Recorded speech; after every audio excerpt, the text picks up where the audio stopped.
Oke, Pak Roy ya. Ya. Pak, ini kan Barreskrim udah menyatakan asli ya, Ya. Pak Jokowi, dan udah nunjukin buktinya gitu. Nah, apakah Bapak masih nggak percaya nih, masih ragu nih sama aslinya? Ya gini ya, sebenarnya saya memang kalau ada orang yang mengatakan, oh saya nggak punya legal standing, memang saya bukan pelapor di Barreskrim. Ya gitu, yang melapor adalah TPUA, Tim Pembela Ulama dan Aktivis. Tapi saya sempat diminta untuk nanti jadi ahlinya kalau itu diajukan. Nah inilah kemudian keterkaitannya. Jadi apa yang dilakukan kemarin oleh Barreskrim pada tanggal 22 Mei kemarin itu tidak proper sama sekali. Saya sangat menyayangkannya. Badan Reserse Kriminal Markas Besar Kepolisian Republik Indonesia melakukan hal yang malah bisa ditertawakan oleh masyarakat. Kenapa saya bilang ditertawakan? Ini wujud cinta saya kepada Barreskrim ya. Ketika mereka meneliti sebuah alat bukti, itu harus benar-benar diteliti. Jangan kemudian hanya melakukan narasi terhadap hasil. Contohnya gini, mereka katanya sudah memeriksa ijazah. Singkat kata aja orang akan berkata, mana yang diperiksa? Nggak ada yang ditampilkan. Konon ada, oh itu waktu Wahyudi adanya Rian yang menyerahkan itu ada fotonya. Lah kalau cuma foto kayak gitu itu bukan foto yang bisa diidentifikasi karena fotonya dari samping, miring, kemudian nggak jelas. Foto yang ditunjukkan malah foto fotokopi. Ya, foto ijazah berupa fotokopinya yang ada di belakang layar lebar. Sedihnya saya lagi, itu fotokopi kualitasnya jelek banget gitu ya. Carilah fotokopi yang bagus lah di Jakarta. Ya, yang di daerah Sabang sana itu ada, atau daerah apa, banyak lagi itu. Ini fotokopi yang udah jelek, terlipat lagi masternya. Jadi kan itu kan nggak, apakah itu yang diperiksa? Ini kan orang membuat bertanya-tanya, jangan-jangan itu yang diperiksa ya. Tuh. Kemudian dikatakan sudah melakukan uji pembanding dengan yang ijazah yang lain, sehingga tercipta kata identik. Identik itu bukan otentik. Ini penting banget ya. Dalam ilmu pengetahuan, dalam penelitian lain, naskah yang otentik itu adalah naskah yang asli. Ya, misalnya kita ke Museum Perjuangan gitu ya, kemudian atau Museum Perumusan Naskah Proklamasi. Di sana pun mungkin orang mengatakan ini loh kopi naskah yang otentik dari proklamasi. Tapi naskah yang otentik sebenarnya ada di mana? Ya kan? Mungkin itu identik, tapi bukan otentik. Sama persis belum tentu asli. Iya. Apalagi sampel perbandingnya. Kalau kita pernah kuliah atau kita pernah melakukan penelitian, itu akan ngerti. Samplingnya itu harus diuji dulu.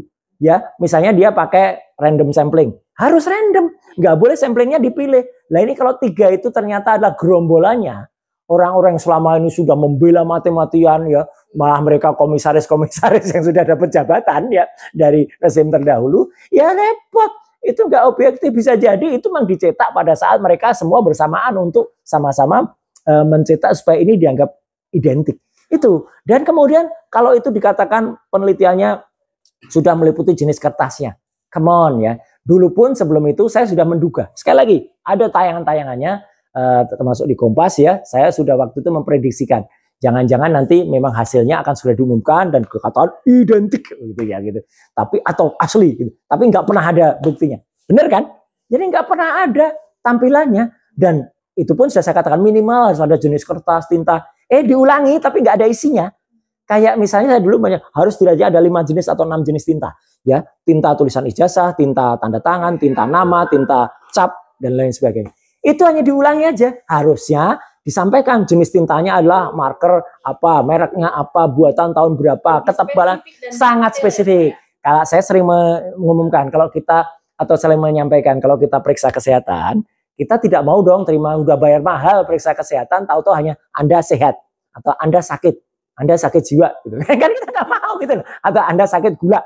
Nah kalau sakit gula, kan harus jelas gula darah kita berapa, ya teman. Dan dikasih misalnya, normal di bawah 160, di atas itu tidak normal. Gula darah sebelum makan berapa, gula darah sudah makan berapa.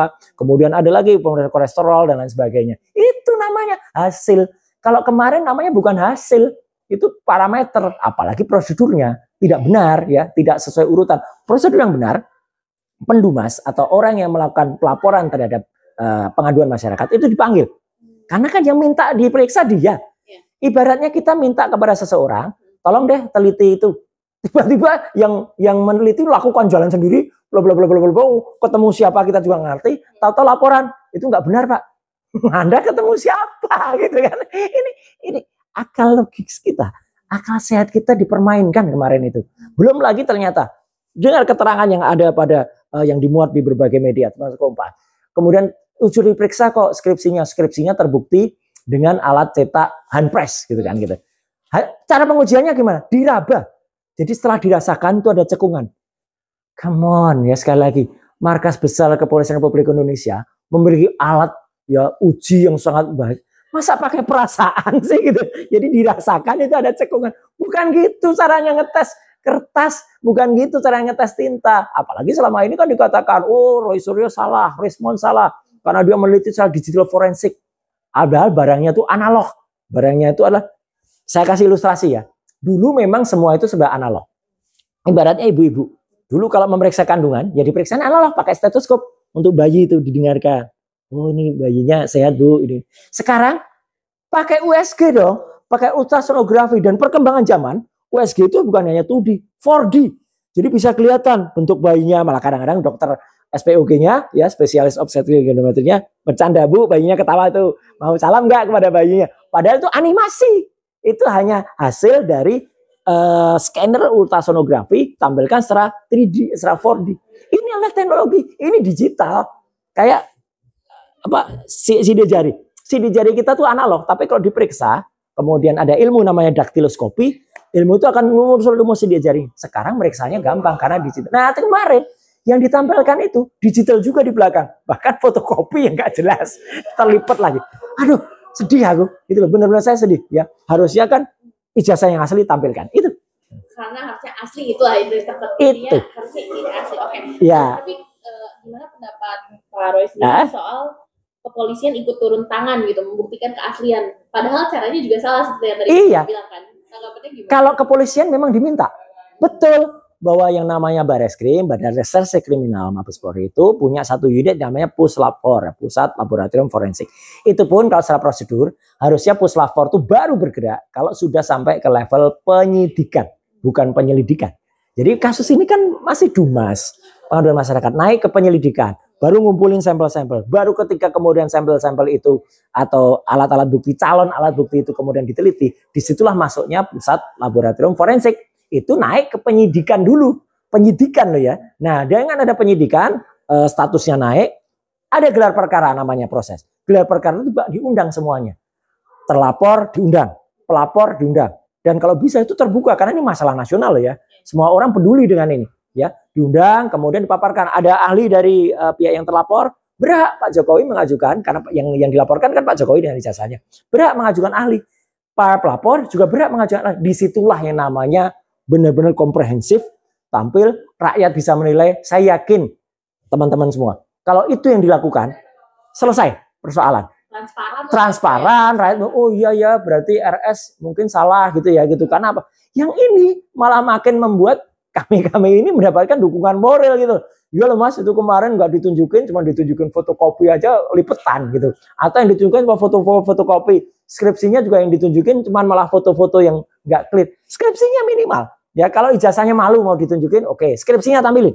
Nih skripsinya, diperiksa di Zoom. Nah makin terbuka lagi bahwa dalam skripsi itu terdapat kertas-kertas yang beda tahun, ya terdapat nama yang tidak konsisten, terdapat nama seorang profesor yang dulu dekan Fakultas Kehutanan namanya Profesor Dr. Insinyur Ahmad Sumitro, pakai U ya Sumitro, yang ketika ditulis justru pakai Sumitro, itu kemudian diprotes sama putrinya. Nah, kalau ini putrinya sendiri namanya Mbak Aida Greenberry. Aida Greenberry itu ada di Australia. Ya, dia nge-tweet itu bukan nama ayah saya. Ya, tanda tangan ayah saya begini. Dan ketika tanda tangannya dibandingkan jauh banget dari api. Itu kan sudah jelas banget. Kalau itu yang mengatakan orang lain, oke. Ini putrinya yang kebetulan juga kuliah di Fakultas Kehutanan, ya, dan juga dia memiliki ijazah juga dengan tanda tangan ayahnya. Jadi clear. Gitu. Tapi kalau misalnya lebih itu, Bapak pernah nyaranin nih ijazahnya Jokowi diperiksa di laboratorium forensik netral kayak di Singapura gitu. Ya. Masih relevan Pak? Sangat relevan, apalagi makin relevan, apalagi dengan hasil lapor dalam negeri yang dipertanyakan semacam ini. Atau kalau minimal, kalau misalnya nggak mau, oke, kalau nggak mau, hasil ini saja. Itu yang kita challenge. Jadi mana? Kita lihat hasil uji dating 14-nya. Hasil uji dating 14 itu pemeriksaan carbon dating atas kualitas kertasnya. Hasil tintanya kayak apa? Kalau itu hand press, oke, mesin hand pressnya kayak apa? Mesin hand pressnya bisa diuji nggak? Kalau misalnya itu percobaan perdana, masih ada nggak yang kemudian bisa membuktikan kalau cetakan itu benar-benar dibuat dengan hand press? Kalau dia sekarang tidak bisa membuktikan lagi dulu dicetak dengan alat itu dan hasilnya bisa sama, Kalau sekarang hasilnya adalah hanya bisa dilakukan dengan Microsoft Word, dengan printer laser atau printer inkjet, ya berarti failed hasil ini. Jadi ini banyak sekali failed. Karena apa yang kami lakukan itu kan sebenarnya penelitian yang ilmiah, pure science. Saya hanya menyatakan itu fake or not fake. Hasilnya itu wajahnya itu match or mismatch. Itu aja. Kalau ternyata malah sekarang diserang dengan gini, oke, kita uji secara ilmiah. Dan lagi-lagi saya tidak ada kepentingan apapun loh ya, apalagi politik. Jadi kalau itu mau diteruskan ya monggo. Kalau nggak diteruskan, yang penting apa? Masyarakat Indonesia tahu lah, gitu, terbuka gitu. Dan saya percaya, kalaupun nantinya sudah nggak ada lagi, kalau misalnya nanti ini kan terus berjalan, ya gitu. Dan terus ada temuan-temuan baru kayak Pak Kasmujo. Orang akan bisa lihat, kalaupun Mas ini nggak ada habisnya, nggak ada habisnya kalau semua orang masih menutupi. Semacam kalau orang ingat ya dulu yang namanya Nicolaus Copernicus ya, itu pun pernah membukakan yang namanya teori bahwa bumi itu beredar melingkari matahari. Dan itu sempat, mohon maaf ini, sempat menjadi tolakan besar bagi Dewan Gereja waktu itu karena tidak sesuai dengan kepercayaan. Dia dihukum. Ya gitu, dihukum. Tapi akhirnya orang percaya kan? Oh iya ya, ternyata apa yang dikatakan Copernicus dulu benar. Sama yang dikatakan Galilei. Akhirnya terbukti. Sama juga yang dinikmati oleh masyarakat. Meskipun dulu yang namanya Nikola Tesla ya, itu yang sekarang terkenal dengan nama mobil elektrik, itu pun tidak pernah bisa menikmati ciptaannya karena dulu dia hanya menciptakan alat pembangkit tenaga listrik gitu loh. Tapi toh akhirnya orang ini pun juga saya percaya, kalaupun sekarang mungkin belum, teknologinya saja yang mungkin belum ya. Kayak dulu, kalau ini ada ilmiah lagi ya, kalau orang kan ilmiahnya gimana? Oke, misalnya kita pergi ke Mesir. Kita pergi ke dekat piramid Giza itu sekarang ada museum besar sekali, The Great Museum yang ada di sana.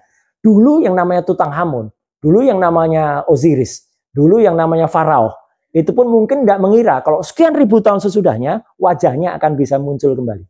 Ya, dengan adanya teknologi scan yang sangat tinggi, kemudian dengan animasi, dengan AI, artificial intelligence itu bisa ditampilkan. Kenapa dulu museum itu belum dibuka? Karena teknologinya memang belum nyampe. Sama seperti ini.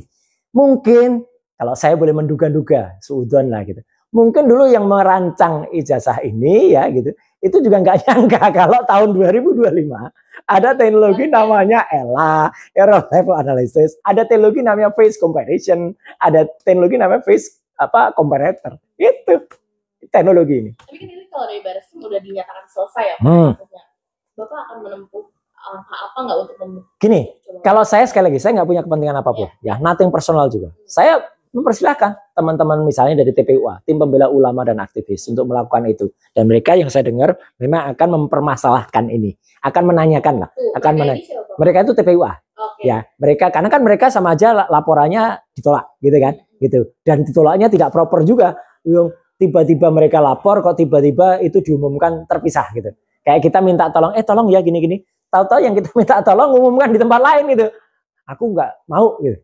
Ya kalau mau lapor ke sini dong gitu. TPUA minimal itu kalau dalam aturan di kepolisian kan dia mendapatkan progres laporan. Ya labjunya, laporan kemajuannya. Itu nggak pernah ada mulai dari Desember 2024 sampai dengan sekarang tahu-tahu ditolak gitu aja. Kan aneh gitu. Terakhir Pak, ya. Ini kan kemarin Bapak kita ketemu di Polda ya Pak. Siap. Bapak masih ada rencana dipanggil lagi nggak? Karena itu masih dilanjut. Ya saya nggak tahu, kabarnya kan begitu. Ya gitu. Atau jawaban saya ya nggak tahu kok nanya saya. belum ada kan juga masih ada teman-teman saya, Dr. Resmond juga belum dipanggil. Udah dipanggil sih tapi belum memenuhi undangannya. Tapi artinya gini, itu kan konon katanya mau digas karena yang di Bareskrim udah ditutup. Ini aneh lagi. Kalau orang tahu aturan, tahu peraturan MA nomor 1 tahun 56, ada proses hukum perdata yang masih jalan. Perdatanya selesaikan dulu yang ada di Solo, yang ada di Jogja, yang ada di Sleman maksudnya. Belum, baru yang kasus pidananya. Dan barang bukti yang ada di Bareskrim ini nggak bisa serta-merta begitu saja dipakai untuk di Polda Metro. Karena kasusnya beda. Di Bareskrim itu masih penyelidikan, yang ada di sini kalaupun nanti naik ke penyidikan, ini beda lagi. Dan yang ada di Polda Metro itu apa? Fotokopian juga kan gitu kan. Kemarin Kabid Humasnya kan menyatakan, Pak Ari itu menyatakan bahwa barang buktinya apa, ditanya sama teman-teman wartawan. Fotokopi. Nah kalau fotokopi nggak bisa dong. Harus mana? Makanya nggak ada nama terlapornya. Pasal di undang-undangnya juga salah. laporkan. Ini ya, dan maksudnya jadi tersangka dan ya enggak, kita ikuti saja dan kalau itu misalnya yang dilaporkan itu ada pasal pencemaran nama baik 310, 311 fitnah atau katakanlah saya mau dilaporkan karena menghasut. Wah, 160 KUHP atau undang-undang ITE. Itu mungkin masih kita hadapi dengan sampel, tapi saya memang tidak mau dan tidak rela ya. Apalagi kami, saya termasuk beberapa teman itu pembuat undang-undang ITE dulu perancang dan kami tahu persis yang ada di naskah akademik seperti apa. Kalau tiba-tiba ada pasal selundupan, pasal 32 dan 35 di undang-undang ITE yang tujuannya bukan itu. Sama aja dengan ada seseorang yang kemudian dia dipidanakan karena mungkin dia nggak nabrak, tapi tiba-tiba dia dipidanakan menghilangkan nyawa seseorang yang hukumannya mah sama ini. Hukumannya pasal 32 dan 35 itu 8 tahun dan 12 tahun. Itu digunakan untuk sebuah objek elektronik yang ditransmisikan, kemudian dilakukan perubahan. Misalnya saya transfer kepada Mbak 1 juta, tapi saya ubah dulu bukti transfernya, screenshotnya jadi 10 juta. Nah, terus saya nagih suatu saat, Mbak itu aku transfer 10. Aku terimanya cuma 10 mas. Enggak, aku transfer. Nah itu saya malah yang kena. Karena saya sudah mengubah bukti yang benar menjadi tidak benar. Kebalikannya, ada orang punya bukti yang tidak benar, tapi kemudian dikirimkan ke saya, terus saya seolah-olah mengatakan ini asli, gitu. Kayak yang kemarin ada kader partai itu dia mengatakan asli, gitu. Padahal mungkin tidak, gitu. Tapi kan yang bersangkutan udah ketakutan, udah kemarin minta maaf ke Solo, gitu. Ya itu terserah dia. Tapi pasal itu sebenarnya bukan delik aduan. Jadi harusnya polisi kalau benar-benar tajam ke semua lini.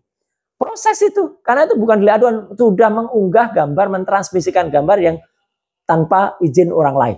Mau orang lainnya memaafkan, tidak tetap kena karena dia sudah belum mentransmisikan. Nah, kita lihat sekarang apakah polisi benar-benar netral atau objektif dalam hal ini atau enggak. Penutup Pak, harapan aja, penutup singkat aja. Harapan saya gini, kasus ini tidak akan terulang lagi, ya gitu. Karena apa? Jangan sampai kita pernah punya sejarah kelam, punya pemimpin atau bahkan berkuasa selama 10 tahun yang ternyata ijazahnya diragukan oleh muslim masyarakat. Iya. Apalagi, nah ini penting ini, simak baik-baik. Apalagi saya sering mengungkapkan dengan istilah tradisional. Kacang mongso ninggal no lanjaran. Artinya buah itu jatuh tidak jauh dari pohonnya. Jangan-jangan ada keturunannya yang juga berijazah nggak jelas juga dan sekarang masih memimpin republik ini. Nah itu kata kuncinya nanti pada kasus yang lain.